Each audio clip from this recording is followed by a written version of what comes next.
नवी मुंबई विमानतळासाठी एकूण 10 गावांचं पुनर्वसन करण्यात आलं आणि ह्या 10 गावांच्या जागी नवी मुंबई विमानतळ उभारण्यात आलं।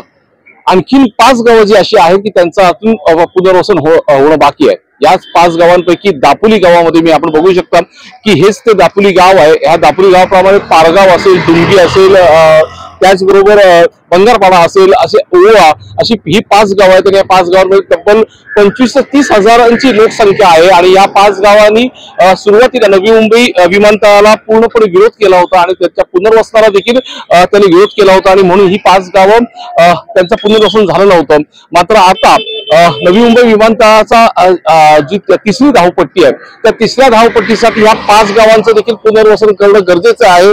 आणि ही जर 5 गावं उठवली इथून तर यांचा देखील विकास होणार। आपण बघू शकतो ही गावं जरी नवी मुंबई सारख्या शहरामध्ये 21व्या शतकातल्या या शहरामध्ये ही गावं आहेत, मात्र या गावांचा ज्या पद्धतीने विकास होणं गरजेचं होतं तो मात्र विकास झाला नाही। आजही या गावांची परिस्थिती, तिथल्या ज्या समस्या आहेत त्या मोठ्या प्रमाणात आहे।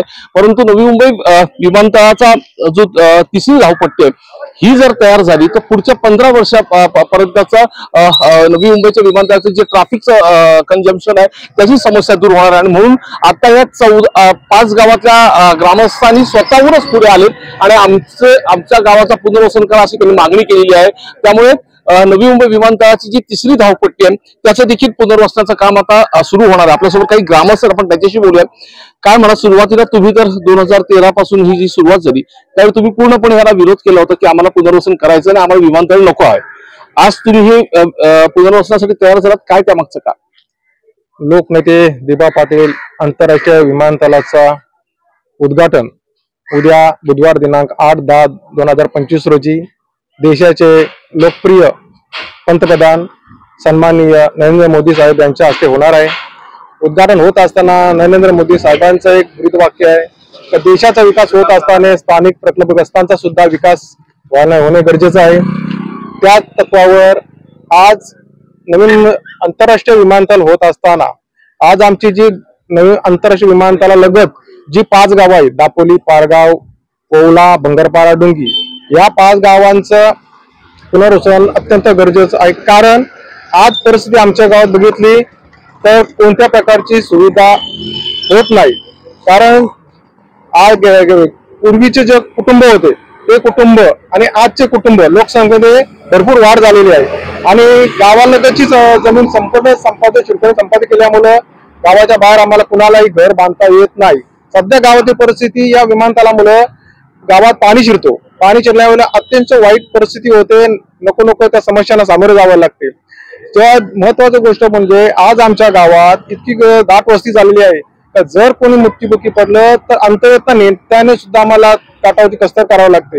इतकी वाईट परिस्थिती आज आमच्या गावामध्ये या विमानतळामुळे होत आहे। तर आमचं एकच उद्दिष्ट आहे का जे प्रगतीपथ देशाचं चालू आहे त्या प्रगतीपथाचा विचार करून जी 10 गावांचं पुनर्वसन शासनाने केलेलं आहे ते पुनर्वसन करत असताना त्यांना जो पॅकेज दिल्यानंतर त्यांचं जो पुनर्वसन होतं तिथं सुसज्ज असे रस्ते, ड्रेनेज लाईन, पाण्याची व्यवस्था, स्मशानभूमी या अत्यंत चांगल्या सोयी उपलब्ध करून दिल्या आहेत। शिवाय अत्यंत महत्वाचं म्हणलं म्हणजे आज जी पूर्वीची 10 गावं होती त्यांची जी मंदिरं होती ती मंदिरं एकदम साध्या पद्धतीची होती, परंतु आता तिथं नवीन वसाहत निर्माण झाली, तिथं एकदम चांगल्या प्रकारचं प्रशस्त असं मंदिर, मग तिथं त्या मंदिरात गेल्यानंतर प्रसन्न वाटते अशा प्रकारचं मंदिर सुद्धा शिरकोने दिलेलं आहे। त्या तत्वावरच आज आमची जी 5 गावांची जो आम्हाला त्रास होतोय तो त्रास लक्षात विचारात घेऊन त्यांना जो पॅकेज दिलेला आहे तो पॅकेज आम्हाला देऊन ज्या काय त्यांच्या त्रुटी असतील त्या सर्व पूर्ण करू। आज आमचं 5 गावांचं पुनर्वसन जर लवकर करून घेतलं तर आमच्या त्या गोष्टीला प्राधान्य राहील। काय म्हणाल, पण ज्या उशिरा का होईना पण तुम्ही निर्णय घेतलाय, आता तुमचंही गावाचा विकास होणार? आमचे नवी मुंबई आंतरराष्ट्रीय विमानतळ होतोय, आमचाही विकास होणार आहे। ज्याप्रमाणे येथील जी 10 गावं आहेत आणि त्या 10 गावांचं पुनर्वसन झालं, प्रमुख त्यांना प्राधान्य दिलं की नवी मुंबई आंतरराष्ट्रीय विमानतळाला नोकऱ्यांचं प्राधान्य दिलं। आमच्याही 5 गावांमध्ये अनेक तरुणी शिकलेले आहेत आणि त्यांचं शिक्षण वाया जाता कामा नये आज त्यांना प्रथम प्राधान्य दिल्यामुळे आमची जी गाव आहेत त्या आमच्या गावातली जी तरुण ते कुठेतरी मागे राहिलेले आहेत। त्यांच्या या अशा प्रकल्पांमुळे किंवा आमच्या इकडे जर तिसरी धावपट्टी झाली आणि आमच्या गावाचं जर पुनर्वसन झालं, त्या पुनर्वसन सोबत आमच्या तरुणींना रोजगार मिळेल.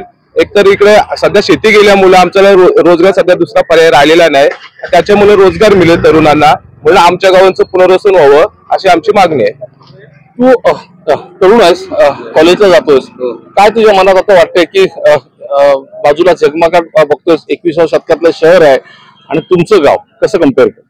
नक्कीच की सध्या कॉलेजमध्ये शिकत आहे आणि सर्वीकडे आजूबाजूला खूप डेव्हलपमेंट होत आहे आणि डेव्हलपमेंट मुळे तर खरं म्हणजे गावात मध्ये राहणाऱ्या सर्व मुलांना वाटतं की जसं डेव्हलपमेंट झालेलं आहे आजूबाजूला तसं डेव्हलपमेंट आमच्या गावात सुद्धा व्हायला पाहिजे, ज्याच्यामुळे जो शिक्षणाचा फायदा असेल तो सर्व त्या मुलांना मिळेल, जेणेकरून कुठे इंटर्नशिप असेल तिथे त्यांना रोजगार मिळेल आणि जिथे जिथे कॉलेज वगैरे आहे तिथे मोठमोठ्या कंपन्या वगैरे येतील, काही बँक्स वगैरे येतील, काही मेडिकल शॉप वगैरे येतील, त्यामध्ये त्यांना संधी मिळेल की एक त्यांना ह्याच्यामध्ये की काम करायला मिळेल.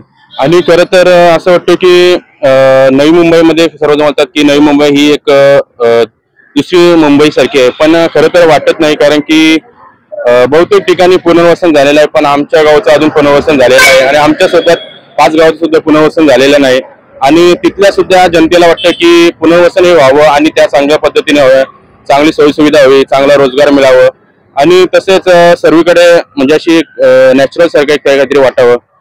तर ह्याच पद्धतीने सर्वांची एक हेच मत आहे की पुनर्वसन चांगल्या ठिकाणी व्हावं आणि त्याचा मोबदला सर्वांना चांगला मिळावा. आपल्यासोबत काही महिला आहेत, आपण त्यांच्याशी बोलूया.